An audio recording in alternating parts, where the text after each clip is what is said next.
పిల్లలు ఇప్పటిదాకా నేను మీకు వేమన పద్యాలు నేర్పించా కదా. ఆయన గురించి వాళ్ళు తెలుసుకుందాం. వేమన 17వ శతాబ్దానికి చెందిన ఒక బ్రహ్మజ్ఞాని, సాధకుడు, గొప్ప యోగి అన్నమాట. ఈయన మొదట్లో చాలా సంపన్న కుటుంబంలో జన్మించాడు. చాలా అలవాట్లు, వ్యసనాలు ఉండేవన్నమాట. అయితే కాలక్రమంలో ధనాన్ని పోగొట్టుకున్నాడు. అప్పుడు ఈయన ధనాన్ని సంపాదించడానికి బంగారు విద్య నేర్చుకుందామని అతని స్నేహితుడైన ఒక బంగారు తయారు చేసే వ్యక్తితో, అభిరాముడు అనే వ్యక్తితోటి కలిసి పరిశోధనలు చేశాడు. ఆ పరిశోధనలు చేయటంలో ఈయన రసవాద విద్యని నేర్చుకున్నాడు. బంగారం తయారు చేయటము తెలిసింది. కానీ అదే సమయంలో తనకి చాలా ఇష్టమైన అన్నగారి కూతురు విశ్వధని పోగొట్టుకున్నాడు. అందుకని దుఃఖంతో ఆయన విరక్తి చెంది సన్యాసిగా మారాడనమాట. అటువంటి సన్యాసి అయిన ఆయన బ్రహ్మజ్ఞాన సాధన చేసి మహాయోగి అయ్యాడు. అటువంటి బ్రహ్మజ్ఞాన సాధన చేసిన ఆయన వేమన శతకం రాశాడు. అయితే అనేక శతకాలు ఉన్నాయి. కానీ ఈ శతకంలో ప్రత్యేకత ఏంటంటే, ఇవి 100 శ్లోకాలతో, పద్యాలతో కూడిన శతకం అన్నమాట. సెంటిమెంటల్గా 108 పద్యాలతో కూడిన శతకంగా చేస్తారు అందరూ, ఏ శతకకర్తలైనా.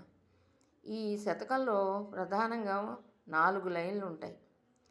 చివరి లైను అంటే చివరి వరుస అన్నమాట. ఈ వరుసలో ఆయన తనకి చాలా ఇష్టమైన విశ్వధని, తనతో పాటు చివరిదాకా ఉన్న అభిరాముణ్ణి కలుపుకుంటూ వినురవేమ అంటూ తనకి తాను చెప్పుకుంటున్నట్టుగా ఈ పద్యాలు ఉంటాయి. ఆట వెలదిలో రాశారు. ఈ ఆట వెలది అనేది ఒక ప్రక్రియ అన్నమాట. ఆ ప్రక్రియలో ఈయన పద్యం రాశారు. ఈ పద్యాల్లో ఈయన ప్రధానంగా 3 పాదాలు పైన ఉంటాయి. 4 పాదాల్లో ఒకటి మొకటం పోతుంది. మిగిలిన 3 పాదాల్లో అర్థం ఉంటుందన్నమాట. ఆయన చెప్పదలుచుకున్న భావం ఉంటుంది. ఈ 3 పాదాల్లో ఆయన 3 రకాల విషయాల్ని దాచారు. మొదట కేవలం సమాజానికి ఉపయోగపడే విషయాల్ని రాశారు. అలాగే కొంచెం నాలెడ్జ్ ఉన్న వాళ్ళకి, పెద్దవాళ్ళ కోసం వేదాంత విషయాలు రాశారు. అలాగే ముఖ్యంగా జ్ఞానాన్ని సాధించాలి అనే యోగ సాధకుల కోసం బ్రహ్మజ్ఞాన రహస్యాల్ని కూడా ఈయన రాశారు. అలాగే రసవాద విద్య రహస్యము రాశారు.